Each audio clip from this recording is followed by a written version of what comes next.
Quando era criança, eu adorava o Hulk, mas não entendia o Hulk. Ele destruía cidades, jogava tanque em helicóptero, saía atravessando prédio, e mesmo assim chamavam ele de herói. Eu tinha um jogo do PlayStation 2 do Hulk onde você podia destruir praticamente tudo, e era divertidíssimo, mas ao mesmo tempo ficava aquela dúvida: isso não é exatamente o que um vilão faria? E quanto mais eu fui revisitando o personagem, mais eu percebi que o Hulk nunca foi escrito como um herói tradicional, principalmente no filme Hulk. Porque quando a gente olha pra ele, a gente vê três coisas ao mesmo tempo: uma arma, uma vítima e uma criança emocionalmente reprimida. O Hulk é praticamente uma bomba atômica ambulante. Quando ele perde o controle, cidades inteiras viram destroço, e isso faz dele assustador. Mas diferente de muitos vilões, o Hulk não busca poder, não quer dominar o mundo, não cria planos mirabolantes, não sente prazer em fazer outras pessoas sofrerem. Na maioria das vezes, ele só quer uma coisa: que deixem ele em paz. E essa camada trágica prende a gente, porque o Bruce Banner passa a vida inteira aprendendo que sentir demais é perigoso, raiva é perigosa, medo é perigoso, agitação é perigosa, então ele vira um homem completamente contido, inteligente,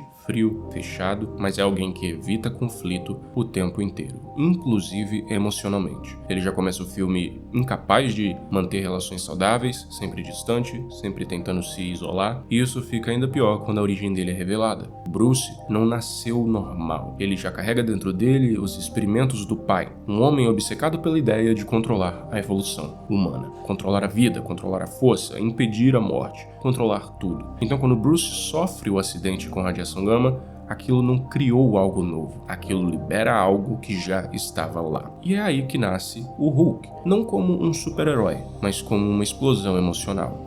O Hulk é quase o oposto completo de Bruce Banner. Banner reprime, o Hulk externaliza. Banner se controla, o Hulk age. Banner tenta se encaixar no mundo, o Hulk simplesmente existe. E a cereja do bolo é que existe algo infantil nele. Não infantil no sentido bobo, infantil no sentido emocional mesmo. Uma criança reprimida que finalmente se vê livre. Crianças não têm filtros, elas gritam quando estão felizes, quebram coisas quando estão frustradas, correm sem pensar nas consequências. E o Hulk tem exatamente essa energia. Quando ele surge, parece alguém vivendo sem nenhuma trava pela primeira vez. Por isso, ele destrói tudo, não porque ele queira causar sofrimento, mas porque ele existe numa escala impossível de controlar. O Hulk funciona muito mais como uma força da natureza do que como um criminoso comum, e o próprio filme trata ele assim. O tempo inteiro tentando conter o Hulk, capturar, usar como arma, transformar em ferramenta militar, enriquecer em cima daquela força, mas ninguém consegue controlar ele, porque ele representa justamente o contrário do controle absoluto. E isso fica muito claro no final do filme. O pai dele vira uma criatura obcecada por absorver poder, puxar tudo pra si, consumir mais e mais,